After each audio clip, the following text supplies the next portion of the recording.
నమస్తే, welcome to our channel. నేను మిషాల్ని. స్టూడియోలో మన ముందు అనలిస్ట్ అశోక్ కుమార్ గారు ఉన్నారు. వారిని అడిగి కొన్ని విషయాలు మనం తెలుసుకుందాం. అశోక్ గారు నమస్కారం. నమస్తే అండి. జత్వాని కేసులో పిఎస్ఆర్ ఆంజనేయులు అరెస్ట్ అయింది చూసాము. విచారణ జరిగి అయిపోయింది చూసాము. ఈ నేపథ్యంలోనే ఆయన అరెస్టుపై బ్రాహ్మణులు ఆగ్రహం వ్యక్తం చేస్తున్నారు.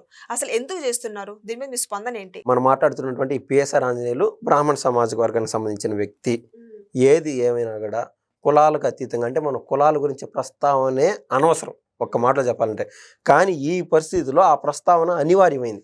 ఎందుకంటే బ్రాహ్మణ సామాజిక వర్గంలో అల్లకల్లోలం రేగుతుంది ఈయన అరెస్ట్ పైన, ఈయన అక్రమ అరెస్ట్ పైన అనే మాటలు మీరు ఎక్కడ విన్నారు? ముఖ్యంగా మీరు కావాలంటే చూడండి, మ్యాక్స్ టు మ్యాక్స్ 100 ఏదన్నా సైట్స్లో 1 or 2 సైట్స్. ఎలాంటి సైట్స్? గ్రేట్ ఆంధ్ర అనే సైట్ చూస్తే నవ్వేవాడు కూడా అక్కడ పెట్టినటువంటి, మీరు కామెంట్స్ కావాలంటే గమనించండి. గ్రేట్ ఆంధ్రాలో ఈ ఆర్టికల్ పైన ఇచ్చినటువంటి బ్రాహ్మణ సామాజిక వర్గంలో ఈ పిఎస్ఆర్ ఆంజనేయుల పైన అరెస్ట్ చేయడం పైన కలకలం రేగుతోంది, వ్యతిరేకత మొదలైంది ప్రభుత్వం పైన ఇన్ని మాటలు అనేది ఆర్టికల్ రాశారు. దాని కింద మనం కామెంట్స్ చూస్తే అర్థమవుతుంది. ఓరే నాయన మళ్ళీ కులం కార్డు తీశారా రా స్వామి అని చెప్పి ప్రతి ఒక్కరు అదే విధంగా కామెంట్ పెట్టారు. సరే, మీరు అంటున్నటువంటి పిఎస్ఆర్ ఆంజనేయులు బ్రాహ్మణ సామాజిక వర్గానికి చెందిన వ్యక్తి. ఈయన్ని ములాఖతులో భాగంగా ఉండవల్లి అరుణ్ కుమార్ మీట్ అవ్వడం జరిగింది. ఈ ఉండవల్లి అరుణ్ కుమార్ కూడా బ్రాహ్మణ సామాజిక వర్గానికి సంబంధించిన వ్యక్తి. అయితే ఈయన గతంలో 2 సార్లు ఎంపీగా పనిచేయడం జరిగింది. ఆయన ఎంపీగా పనిచేసే టైంలో కూడా మన ఆంధ్ర రాష్ట్రంలోనే అప్పుడు ఎస్పీగాను, తర్వాత అంటే జగన్మోహన్ రెడ్డి ప్రభుత్వం సమయానికి డీజీపీగాను, ఇంటెలిజెన్స్ చీఫ్గాను ఈ యొక్క పిఎస్ఆర్ ఆంజనేయులు పనిచేయడం జరిగింది. ఈ విధంగా ఒక హై రేంజ్లో ఉండే వాళ్ళకి బై డిఫాల్ట్గా పరిచయాలు అనేది ఉంటాయి.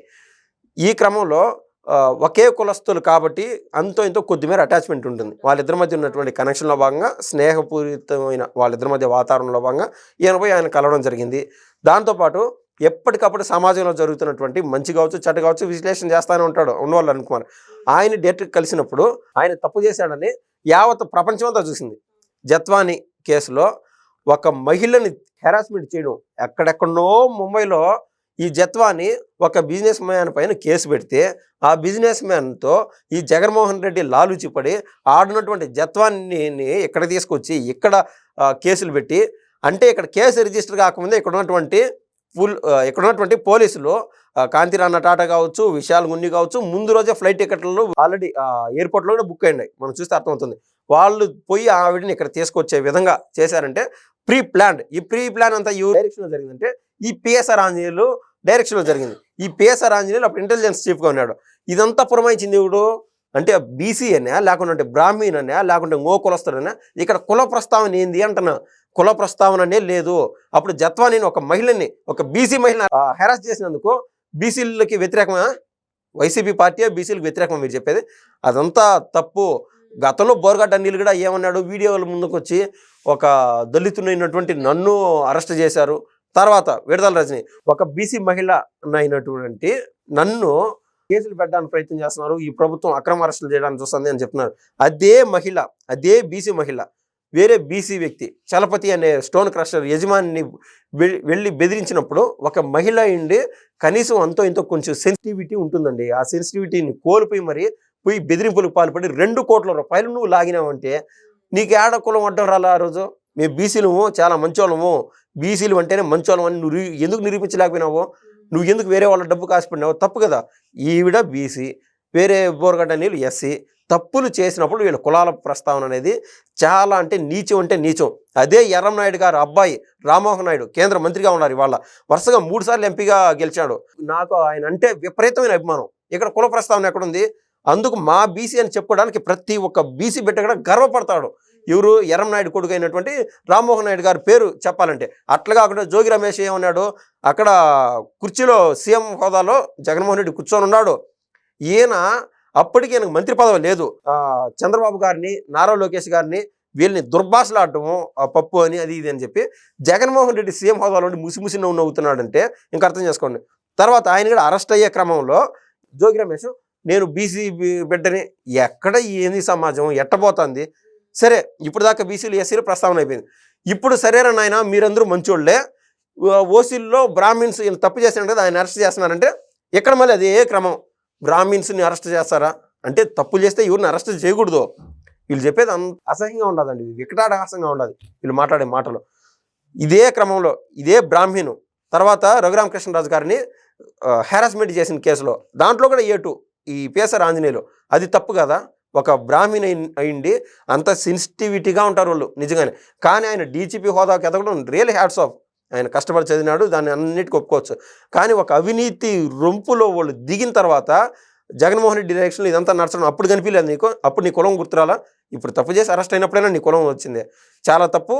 ఏది ఏమైనా కూడా ఉండవల్లి అరుణ్ కుమార్ అక్కడ వెళ్ళడం ఎందుకంటే అంతో ఇంత ఆయన చెప్పే దాంట్లో ఒక 10% 20% కొన్ని లీగల్ పాయింట్స్ ఆయన చేసినటువంటి మంచి కూడా ఉంటుంది. అది బయటకు వచ్చి రేపమన్నాడు మీడియా సమావేశం పెట్టి. నేను చెప్పిన ఆ 10% 20%ని 100% చేసే విధంగా ఆయన మాట్లాడతాడు. కేవలం ఆ కొద్ది మేర పాయింట్స్ మాత్రమే మాట్లాడతాడు. కానీ ఈ జత్వాని కేసో లేకుండా RRR కేసో ప్రతి ఒక్క స్కామ్లోనూ ఈ పిఎస్ఆర్ ఆంజనేయులు ఉన్నారు. వాటి గురించి ప్రస్తావన చేయడు, దీని గురించి మాత్రమే ప్రస్తావన చేస్తాడు. దేని గురించి మాట్లాడుంటారు? ఇప్పుడు కలవటం ఎందుకు? దాని వెనక కారణాలు ఏంటి అసలు? ఈ పిఎస్ఆర్ ఆంజనేయులు చేసిన దాంట్లో అంటే ఒక పని చేసేటప్పుడు లూప్ హోల్స్ ఉంటాయి.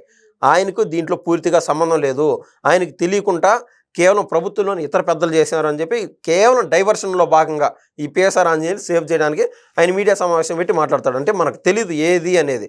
అంతో ఇంతో మీరు ఏదైనా ఒక చెడ్డ చేయండి, దాంట్లో ఒక 10% అయినా మంచి ఉంటుంది మనకు తెలియకుండానే. అది మాత్రం హైలైట్ చేసే దానికోసం క్లియర్గా బై డిఫాల్ట్గా ఆయన ఒక స్వతహాగా ఒక లాయర్ ఉండవల్లి అరుణ్ కుమార్ గారు.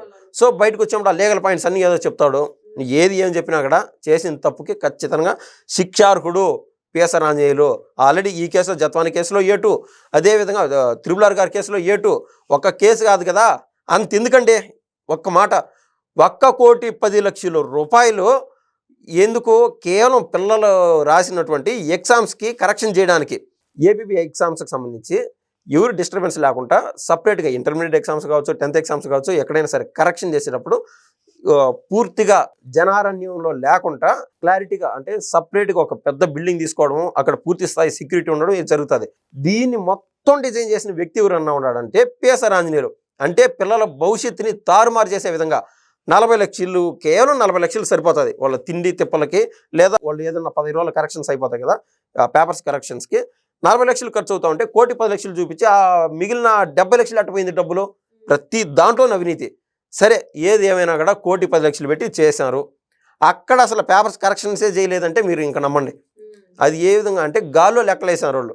ప్రతి దాంట్లో ఉన్నాడు. ఆయన బీసీనా బ్రాహ్మణ ఇంకొకరని కాదు, తప్పు చేశాడు, శిక్షింపబడతాడు. ధన్యవాదాలు.